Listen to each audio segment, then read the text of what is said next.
Learning English through stories is an engaging way to enhance vocabulary and understanding of complex grammatical structures in a natural context.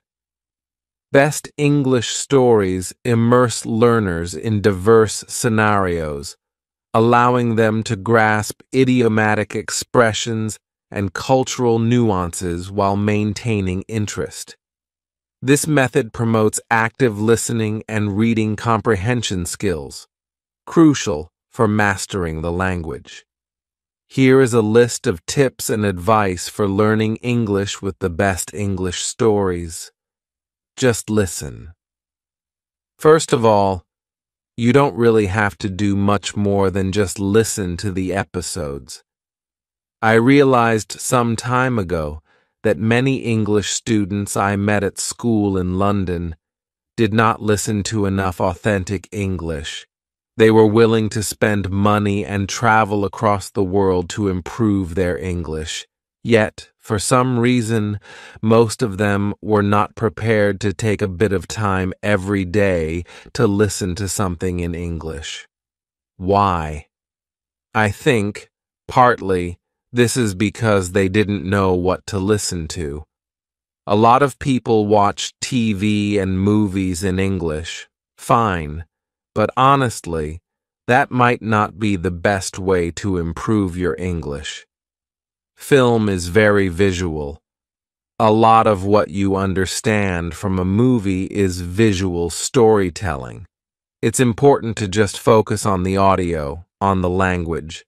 So, a lot of students didn't know what to listen to. They thought they didn't have much choice. Actually, there's plenty of choice out there. The BBC has plenty of podcasts, and there are loads of podcasts on different topics on iTunes. But they're all made for native speakers. They're too difficult to listen to, and ultimately, that's not motivating. There are some podcasts out there which are made for learners of English, but a lot of them are just focused on language learning at the expense of entertainment. They're useful, but they're a bit dull. This is less the case now because 5 years after starting this podcast, there are more interesting things out there for learners of English, including my podcast.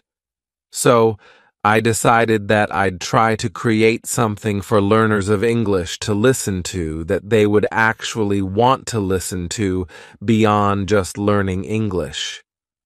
Ultimately, I think, to listen to English for extended periods of time, you have to have an interest in what is being talked about, or you have to find it entertaining.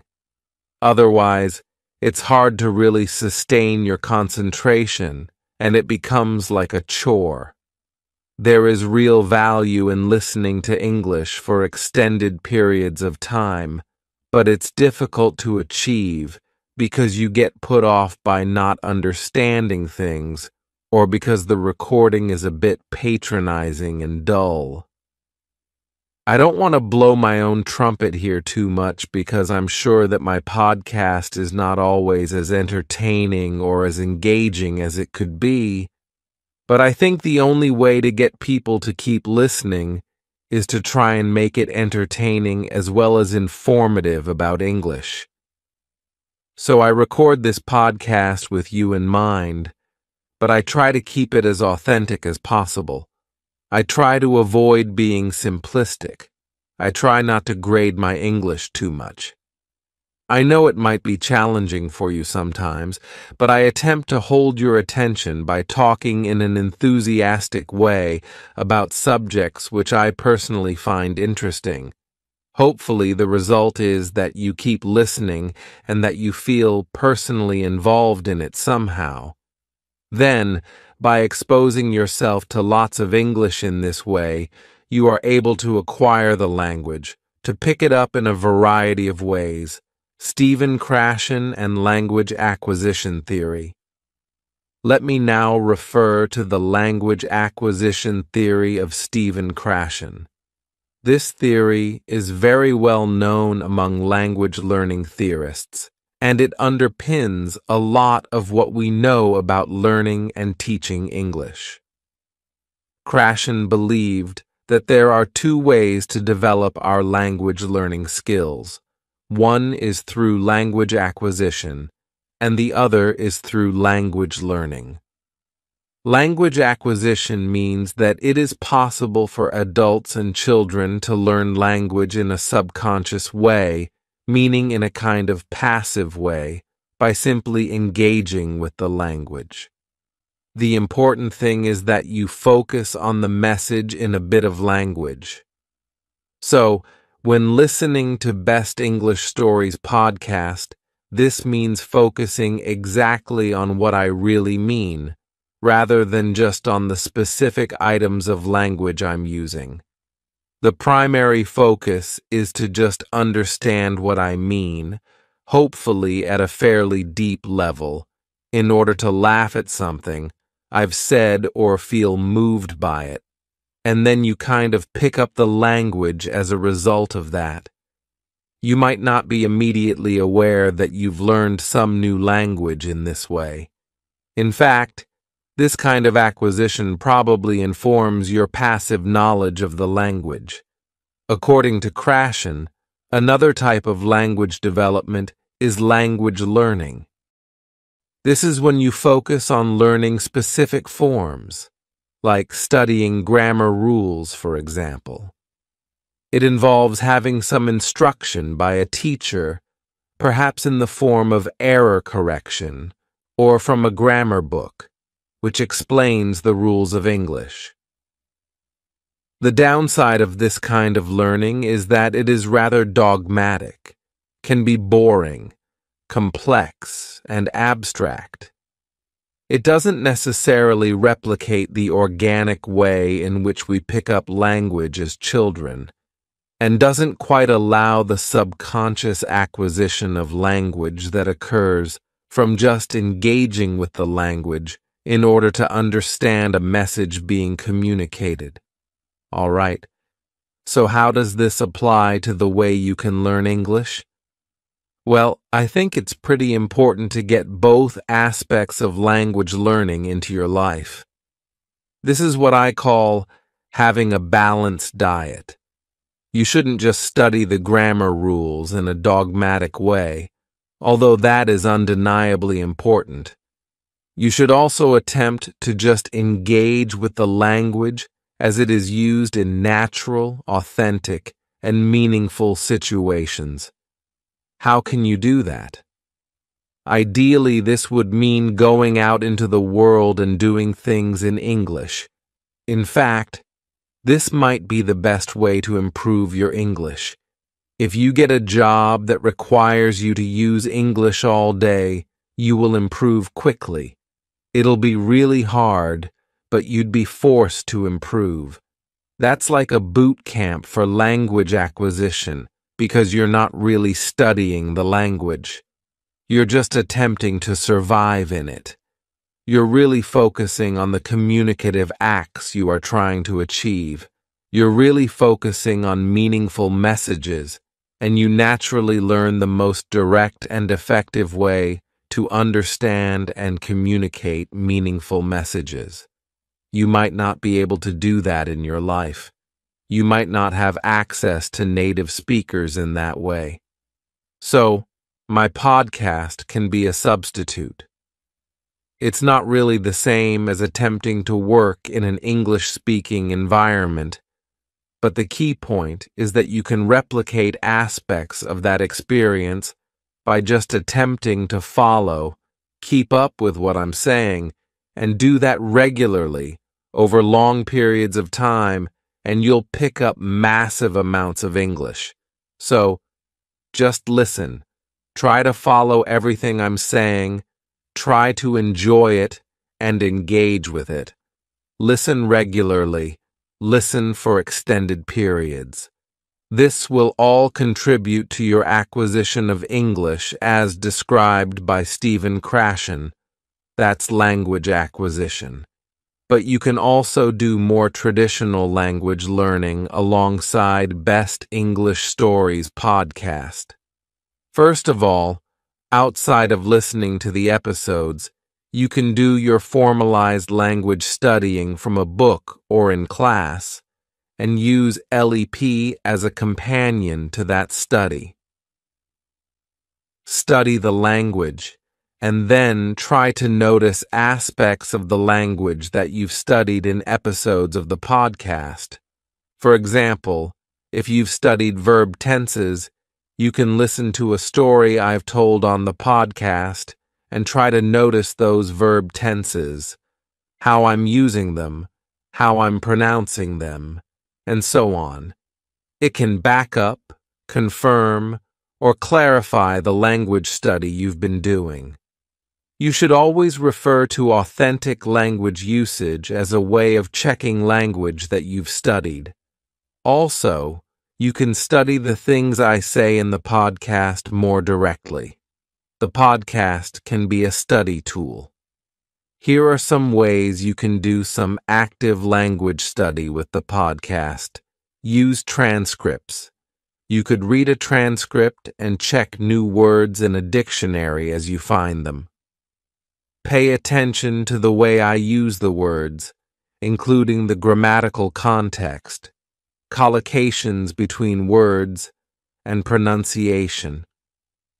Any new words or structures you find, make a note of them and practice using them yourself. You could attempt to write your own transcripts. This reveals a great deal about the gap between the English you know and the English that I use in the podcast. Try transcribing a section of one episode. You could do an episode that has already been transcribed. Listen carefully to it and try to write down every single word. There may be certain utterances that you just can't identify. Mark them with question marks. Listen again and again. You could just focus on a specific 5-minute section of an episode. Keep listening until you've done your best. Now check the proper transcript for that section and compare it to what you wrote. What are the differences? Now you can identify the gap between what you understand and what I said. Try to close that gap. Check the words you didn't know. Identify why you missed the pronunciation of something. Think about how I say these words and phrases and their definitions. Then you can start working them into your English when you speak. We'll look at ways of developing your speaking in a few minutes. A note on transcripts. You may be aware that a lot of my episodes have transcripts, which can really help you to study the language. Although you shouldn't read them all the time, you can also contribute transcriptions to my channel. If you fancy transcribing a few minutes of an episode, please send it to me, and I'll be able to correct it and publish it on my channel. I have a transcript collaboration going on using Google Documents. You might already know about this because I did an episode on that subject a couple of months ago. You can go to my channel and click transcripts to find out more. Basically, writing transcripts of my episodes is not only a great way to use the podcast to improve your English, it also helps me to provide an even better service to my listeners. So, Best English Stories podcast is best consumed as part of a balanced diet.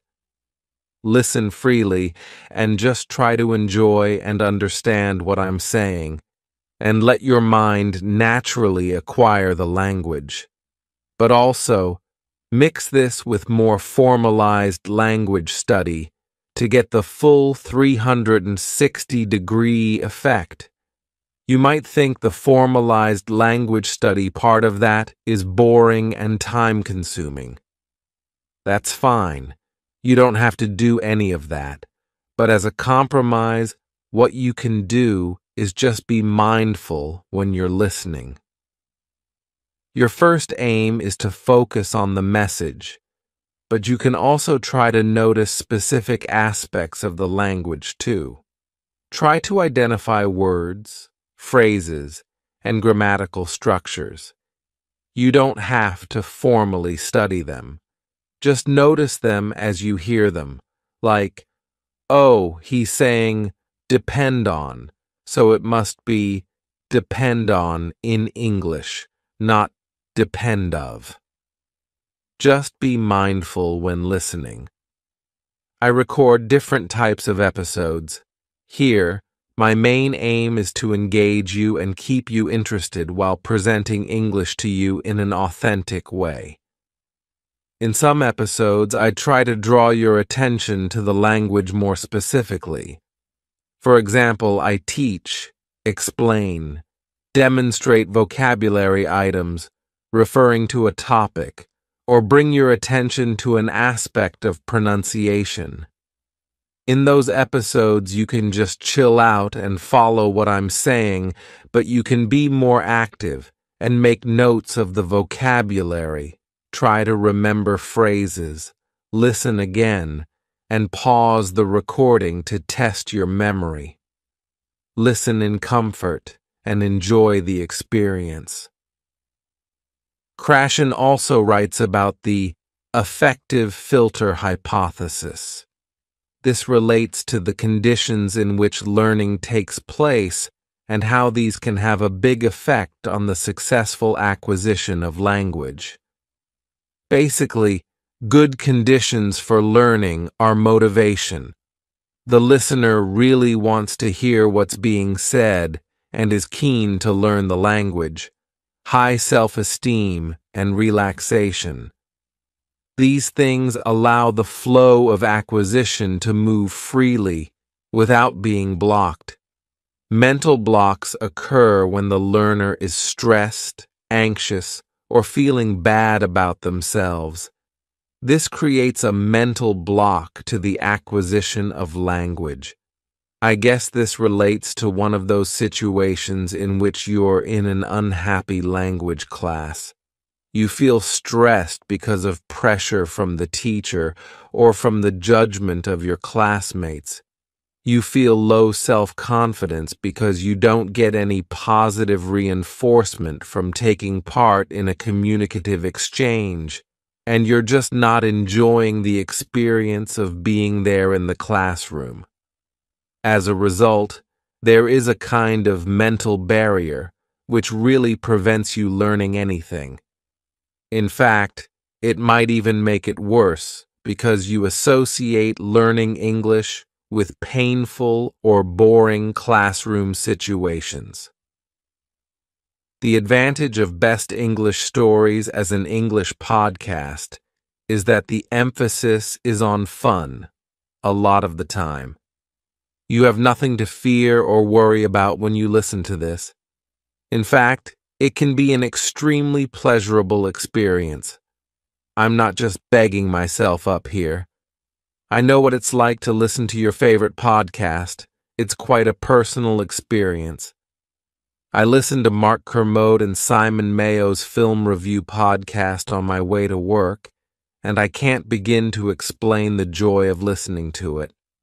They're like my friends, and I'm sharing a really nice conversation with them. I listen to their voices in private, through headphones, while I'm sitting on a smelly underground train with miserable people all around me. But I'm in my comfort zone. In fact, sometimes I'm disappointed when I reach my metro station because I just want to keep listening to the podcast. Hopefully, listening to Best English Stories, English podcast is a similar experience for you. That's certainly the idea. This should be a personal and enjoyable experience for you, and I invite you to just enjoy being part of the podcast community. And remember that all around the world, there are other people like you listening to me ramble on about stuff. There's no chance of the affective filter giving you a mental block in this situation, because you should be in your comfort zone. That's the advantage of podcasting.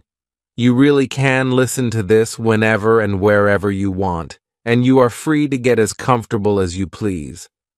As I've said before, Feel free to listen to this in the bath, on the L, or as you softly and slowly drift off to sleep at night. Of course, you can also listen at your desk, with a pen in your hand, or while typing, in order to make notes or write transcripts. You can also sit up and read transcripts. It's up to you. The main thing is to just enjoy yourself and let the English go into your head. Just imagine that my voice is bouncing around inside your mind, and lots of the words and sounds are sticking in there. You should certainly listen to episodes more than once. In fact, if you're interested in really learning English from this podcast, I think it's vital to listen several times. Once is not enough.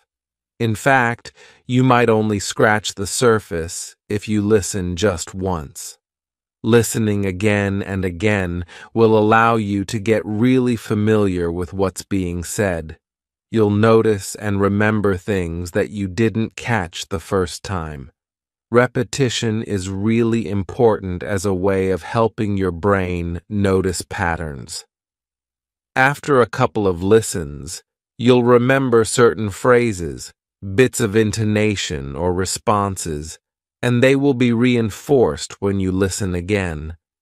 It might be asking too much of you, but you could even start to remember and repeat some of the things you've heard on Best English Stories, English Podcast. I don't necessarily expect you to repeat everything I say, but perhaps you could memorize the lines of a comedy sketch that I present to you, and then repeat the lines to yourself, or your friends, or just while you're listening again. I'm a bit of a geek, and I love Star Wars. When I was a kid, I used to watch Star Wars on heavy rotation. I'd watch it again and again. Now I can remember all the lines from the film. In fact, I don't just remember the lines. I remember the bits of music and sound effects, too, as they occur in the film. It's the same with Monty Python films and sketches. I've watched them so many times that I can repeat a lot of the script from memory. In fact, some phrases from those movies have found their way into my vocabulary. You can do that too by listening to episodes more than once, and listening to some comedy sketches which I present to you many times. Soon, I'll be doing an episode about Monty Python. For some reason, Monty Python sketches are very memorable.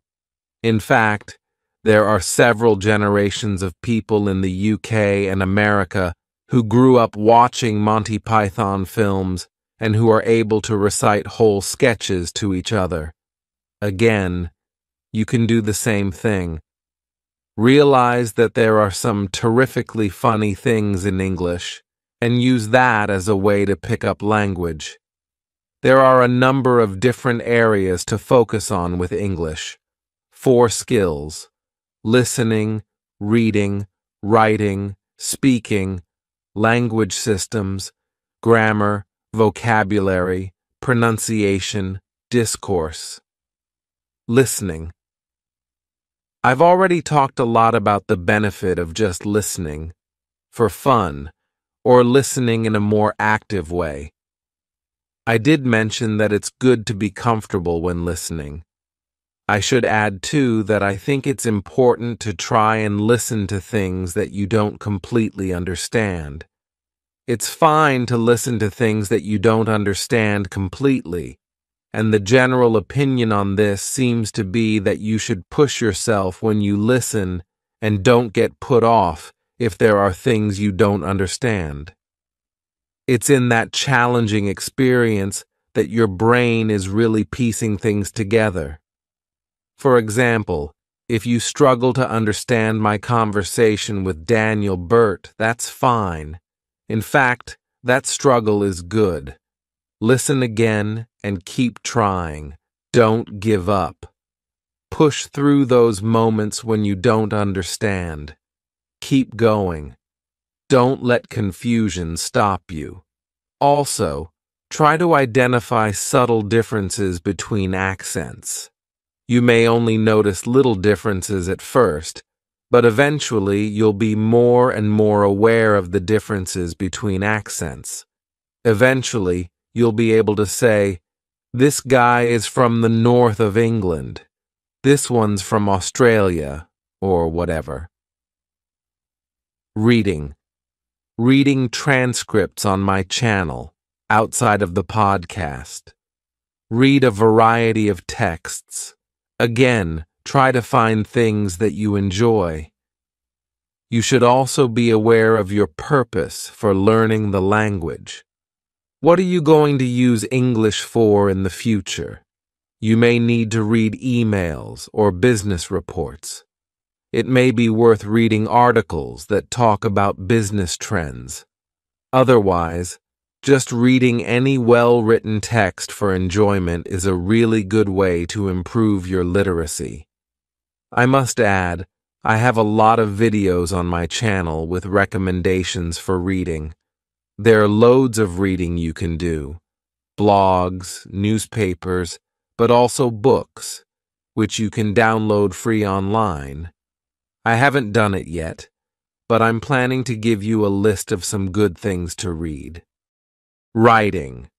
Again, this is not one of the things that I focus on a lot on Best English Stories English podcast. The focus is mainly on spoken English. However, transcribing podcast episodes can be good for your writing. You could also write your own blog, which contains your opinions or your outlook on a topic. Feel free to write a response to episodes of my podcast in the comments section. You should aim to concisely express your opinion in a structured way, using the most appropriate words you can find, perhaps including some words you've picked up from that episode of the podcast. Think about the person reading the comment. Make it easy and enjoyable for them to read, and focus on stating very clearly and efficiently exactly what it is you want to say. Considering those ideas can help you to make your writing more effective. If, however, you need to practice writing for the IELTS test, you will need to do more specifically focused writing practice, probably using an IELTS preparation book or following an IELTS course of some kind. My podcast can help you with general skills, vocab, etc., but for specific kinds of writing work, you should do some specific writing practice. Practice, practice, practice. As I said before, to get the best out of Best English Stories, English podcast, use it as part of a balanced diet. Speaking. Perhaps the best way to improve your speaking is to actually practice it in real-life situations. The requirements of that situation will train you to say the right things at the right time, with the right tone. You should certainly be aware of how intonation is important in affecting a message. These are things you can learn from trying to enter into meaningful acts of communication and learning from your mistakes. You might also need a teacher to actively correct your errors, but you can definitely use Best English Stories as English podcast to improve your speaking too.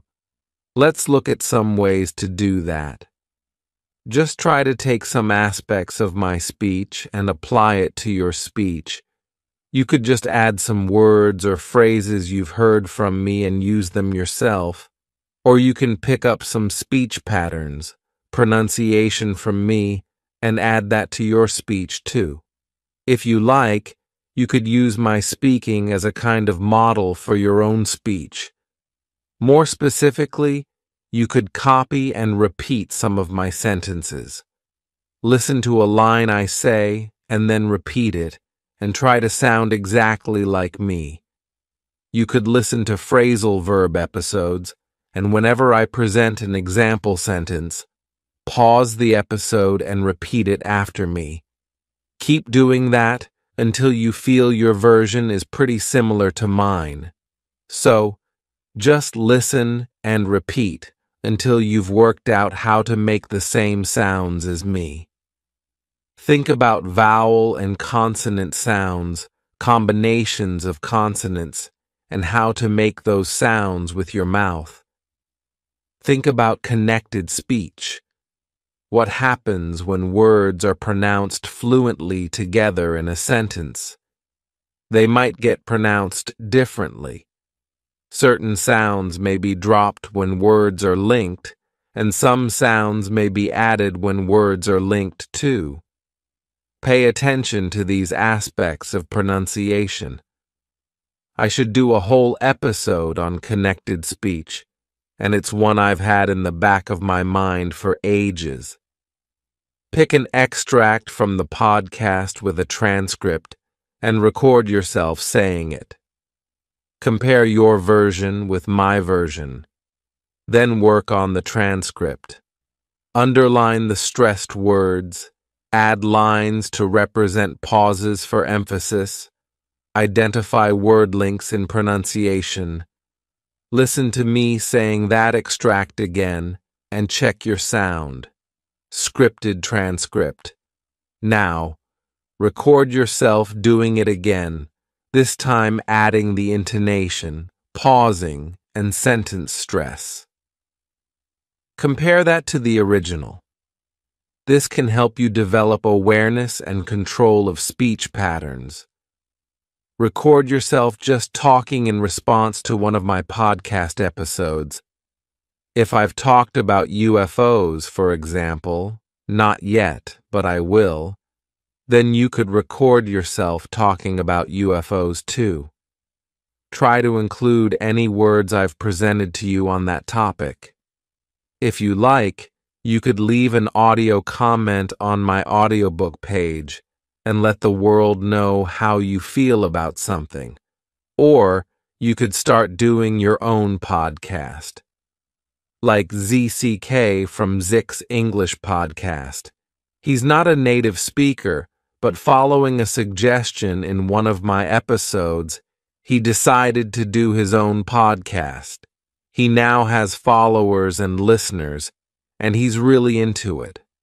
Listening to his episodes, I get the sense that his confidence is developing, and he's finding his own voice.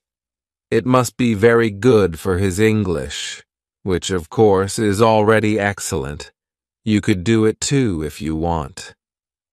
Remember that English is about what you can do, not just about what you know. Be active. Find your voice in English. If you're in a classroom, don't be one of those quiet students. It's completely up to you to start talking, and why not do it in the safety of a language class? That's the whole point. Speak up in class and use that as a safe place to experiment and make mistakes. Experiment. Switch off your editor. Don't listen to the voice in your head, which is telling you to keep quiet or telling you that you can't say something because it might be wrong. It does not matter if you're wrong. Remember that you have to say something wrong about 5 times before you get it right. Get through those 5 times nice and quick, and then you'll be fine. Sometimes opening your mouth is the hardest thing to do, but once you've started speaking, it gets easier. Keep up the momentum. Keep your voice warm. Stay positive. Enjoy expressing yourself. Your teacher will love it if you are an active member of class. In fact, you need to prove to your teacher that you're trying. We always like those talkative and positive students. Use that to your advantage. You'll be more likely to get good grades and get leveled up. Be nice, Be friendly, be talkative, but also listen to others and help them too. That's a recipe for success for any language learner. Actually, I just sent Zick a message and asked him for his comments on the subject of using LEP to improve your English, particularly speaking, and here are his comments, which I agree with wholeheartedly. In fact, before I read his comments, it may be necessary to remind you that ZCK is a well-qualified teacher of English from the Czech Republic who lived in the UK for a number of years and who has got a master's degree in English language, so he definitely knows what he's talking about. I'm sure many of you listening to this have similarly good advice and comments on this subject. I am very keen to encourage you to share that information. You can leave text or audio comments under this episode. So, here are Zeke's comments. How can listening to LEP improve your speaking skills? It can mainly improve the following skills as sub-skills: listening, obvious; reading, spelling, reading scripts, additional notes; writing, spelling, script feedback or Thanksgiving emails to best English stories; grammar, listening to grammar patterns as part of exposure theory; vocabulary, learning new vocab, also guided by the exposure theory; pronunciation, passive listening. As for the speaking, it is a different question. If you want to improve your speaking through LEP, you have to approach this actively. Not everyone is willing to do this. Some people tend to be shy, have approach anxiety, etc., and prefer listening to the podcast as passive recipients. That is fine. However, here are some suggestions on how you can actually improve even your speaking skills. Contact someone via LEP Community. There are a lot of interesting people eager to learn English from all around the world. Contact those who have a similar level as you. This way, you can both benefit and learn from each other, and no one will get bored. Ideally, have an interest in common: sci-fi, films, sport. You already have one important topic in common: LEP. Try to befriend these people. Add them on Facebook, start Skype conversations with them or something. Record yourself speaking about a topic. Ask yourself questions related to LEP. Answer these questions, or just practice vocabulary. Best English Stories teaches you. Listen back to yourself. Try correcting your errors. Re-record.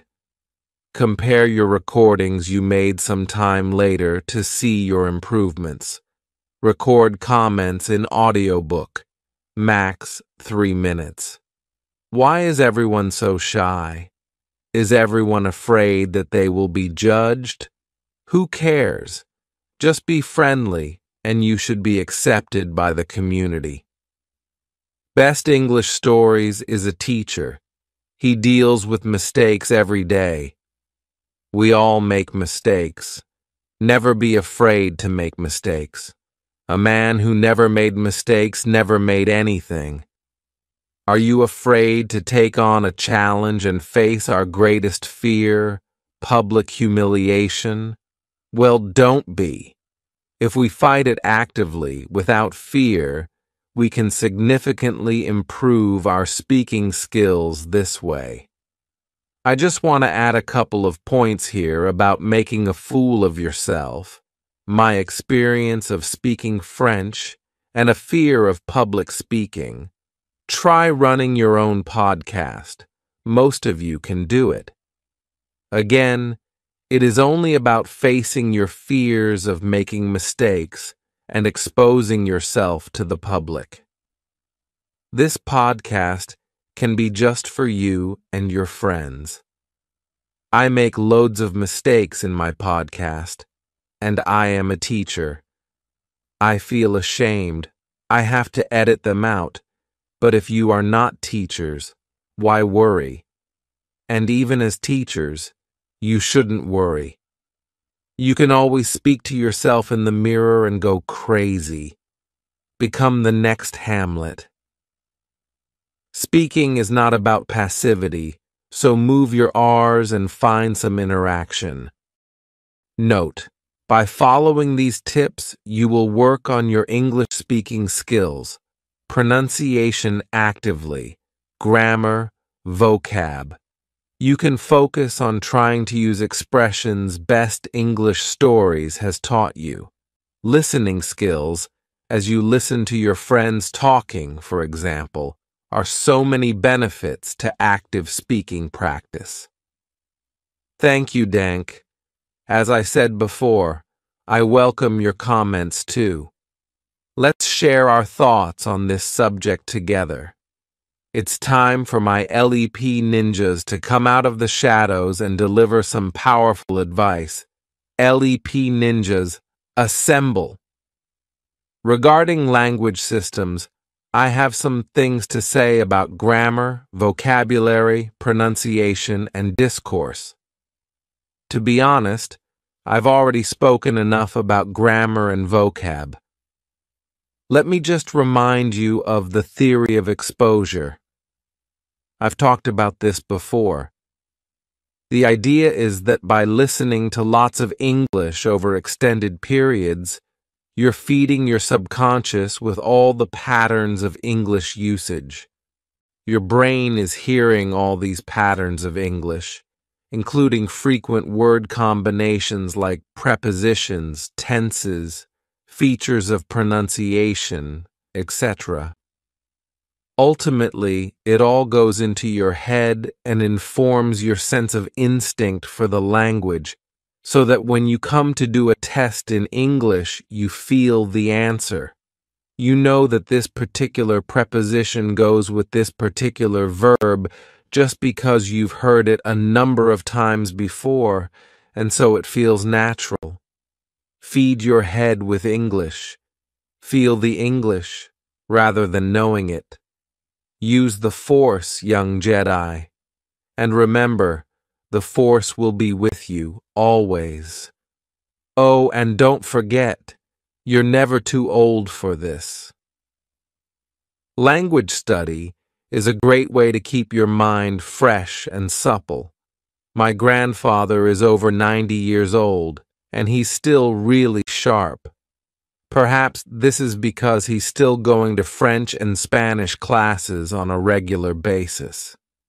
Regarding pronunciation, a lot of the tips you've been given here will help with that, but I just want to add that improving your listening skills will naturally improve your pronunciation skills too. The two things go hand in hand. The more you're able to understand natural spoken English, the more you are able to decode the sounds used to make it. Understanding this natural sound code can allow you to start using it too. There is a direct connection between listening and pronunciation, but to fully reap the benefits, you need to actively practice pronunciation. The methods I've mentioned already in this episode, repeating, recording, re-recording, comparing, speaking in front of the mirror, etc. They're all good approaches to practicing and improving your pronunciation. Don't be shy. Give it a try. You've got nothing to lose, just things to gain. Go for it. As for discourse, this is really about how you structure your speaking. How do you link your ideas up? When you listen, try to notice any specific phrases I use to link my ideas together, move from one topic to another, deal with moments when I don't know what I'm saying, and so on. What are the tools I use to perform certain functions? Can you identify these things and take them on yourself? Try talking about a topic for 5 minutes. See how difficult it is to talk on your feet. Do it again and again until you develop methods of thinking and talking at the same time. Listen to discussions and focus on the ways in which people interrupt, agree, disagree, or whatever. Think about the way we use the language to be polite or indirect. How is humor added to what we say? How does intonation affect the hidden meaning behind our words? Explore these ideas when you listen, and then test them out in your speaking.